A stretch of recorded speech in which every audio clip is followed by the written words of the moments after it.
أعوذ بالله من الشيطان الرجيم.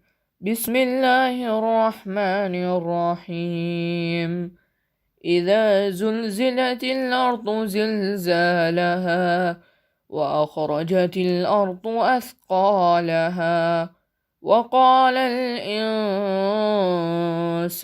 ما لها يومئذ تحدث أخبارها بأن ربك أوحى لها يومئذ يصدر الناس أشتاتا ليروا أعمالهم فمن يعمل مثقال ذرة خيرا يره ومن يعمل مثقال ذرة شرا يره.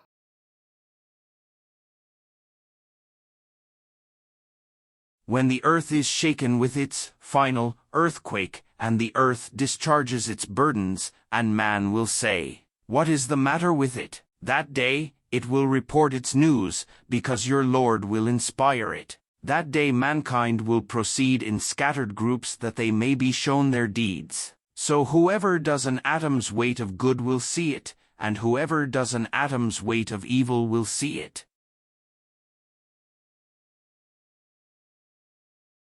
لو أنزلنا هذا القرآن على جبل لرأيته خاشعا متصدعا من خشية الله.